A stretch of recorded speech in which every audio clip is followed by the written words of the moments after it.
So if you like history, keep on watching.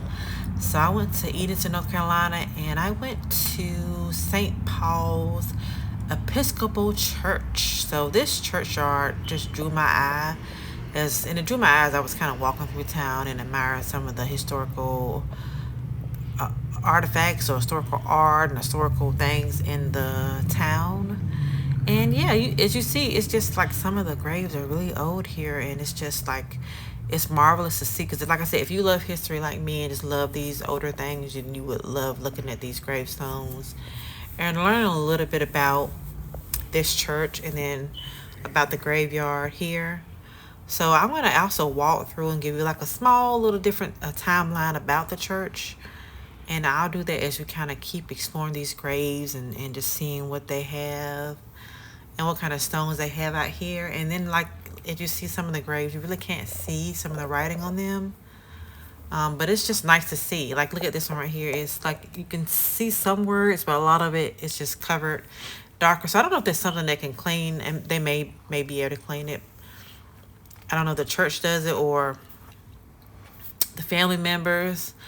Truth be told, these graves, like I said, they're really old, so some of the family might not even be in existence anymore. The bloodline may have diminished, or some of the people might not live in the town anymore, or they just may like, hey, they're buried here, and we're just gonna leave it at that. We're not gonna kind of go and kind of do some upkeep on the graves because we know they're buried here, and so we're not gonna kind of go and like just touch up the grave. So you can't really see a lot of these gravestones and what they say. So back to the timeline. So this church looks like it was built back in 1702. So the first timeline point I have is between 1701 and 1702.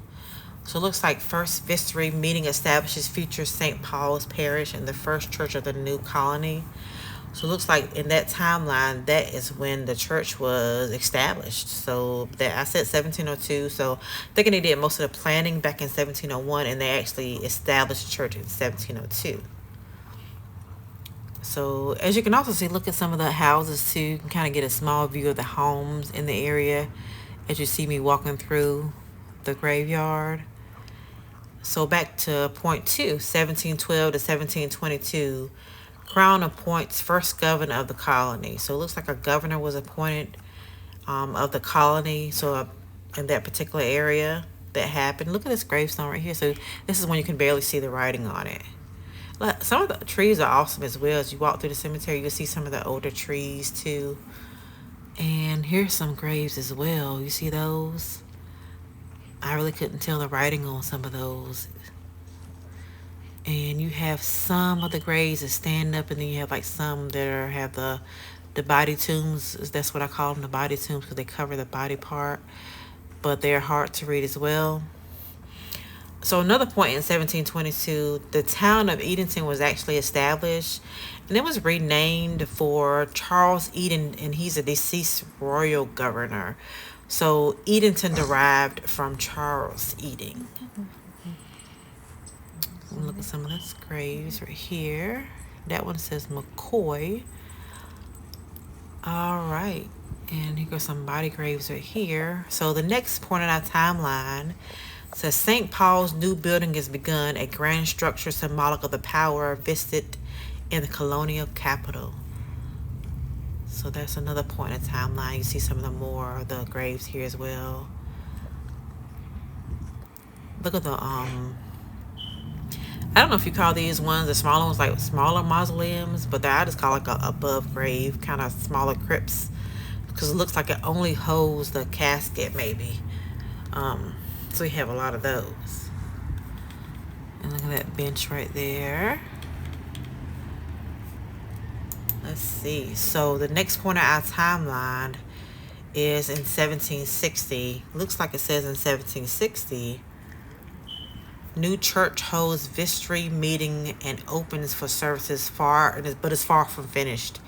So it looks like it opened for services, but they still had a lot of not restorations, but just kind of construction that needed to take place, but they still wanted to open for services. Also, it says work progressed slowly through revolution. So due to the times, a lot was going on. So while they still needed to meet and wanted to still had the church. They just worked on the church, still had their church, worked on the church, but it was very, very slow, but not slow enough so they couldn't have their church meetings. And look at that right here. It's like a little tree right there that is growing. So it looks like they're still kind of going and putting up some different landscape for the graveyard. Look at that stone. That's amazing as well. I like this part over here. When I kind of walked over here and got to this point, you have a lot of the different gravestones here. So as we look at those, we're going to go to our next point on the timeline. So 1776, before the Declaration of Independence is signed, St. Paul's Vestry signed the test, professing they are freely represented by persons chosen by themselves. So the test was actually signed before the Declaration of Independence. So that happened in 1776. Look at this little area over here. It's fenced in, and the graves here are pretty awesome. And I believe one of the justices of the Supreme Court or a lawyer is buried in that crypt. And I'm going to have another shorter video on that, and that will talk about him a little bit. I do love this part over here because you have like a little cluster of graves here. And look at those designs. Let's go to our next one. Our next point of the timeline, it says 1808 through 1809, extensive restoration by William Nichols. He added the steeple. So the steeple was added in that time frame between 1808 and 1809. And as you see me walking up closer to see those little smaller gravestones right there. But then I walk closer to the fence, all fenced in. But you see me walking closer to the street, and that's basically, it's a very small town, so that's basically the town main street, I would call it right there. And look at this grave as well. Now I do some more smaller stories on some of the people in this graveyard, but I kind of wanted to walk through the whole graveyard and show you like a nice little walkthrough. I'm admiring that little grave right there. We'll get back to that one in just a moment. And I don't know if the people that are buried closer to the street are more of more importance than the other people. But look at this cool gravestone right here. I don't know what that is. It's like a longer house. So maybe it's like a church. You can tell me what your thoughts are about it. So yeah, still walking through, looking at some of the gravestones. I like that one with the cross. I'm walking, you see how close I am to the street. That gravestone right there. Of those. So we're gonna go to our next point of my timeline. So 1949 through 1950, chancel strip, leaving only brick walls for restoration efforts. And then also a fire broke out. Thankfully, church furnishings and treasures had been removed, and it was fully restored in 1950. So it looks like the fire happened, but luckily, they were able to get the treasures and also the furnishings out beforehand, because they were doing restorations beforehand. So when the fire broke out, it only kind of damaged the walls, but it was quickly restored back in 1950. So it wasn't a long timeline for the church to be restored. And luckily, none of the treasures got harmed, nor the furnishings as well. So still going back to some of these graves. Look at them, the nice structures are there. Very, very nice. Look at that one. So nice, very nice structural. So we're gonna go finally back on the timeline. In 2001, the 300th anniversary of the founding of St. Paul's Parish, and recognition for establishing North Carolina's first church was a 2-year celebration. So they really celebrated the church being in existence for so long. In 2001, over 300 years.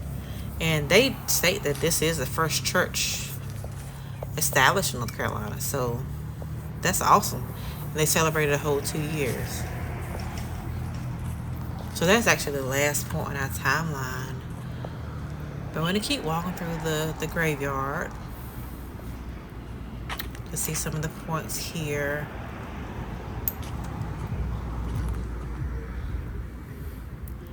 So some of the members of this church also were Joseph Hughes, and he's a signer of the Declaration of Independence. Also Dr. Hugh Williamson, and he's a signer of the U.S. Constitution.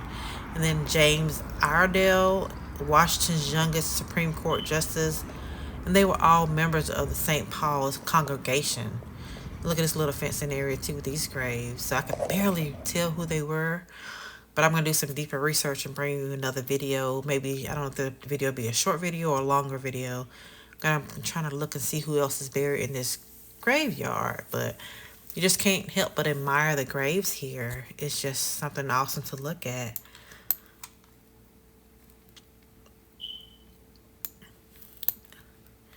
It's pretty nice.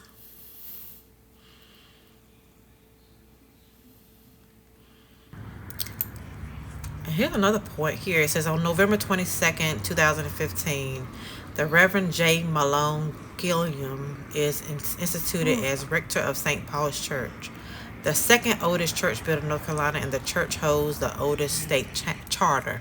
So the information is kind of conflicted a little bit. It says it's the first church, but then it says the second oldest church building. So I'm going to do some more research and try to find out exactly which is correct. But yeah, it's pretty old. But thank you so much for watching this video. And if you're ever to Edenton, North Carolina, definitely check out these grounds. Thank you.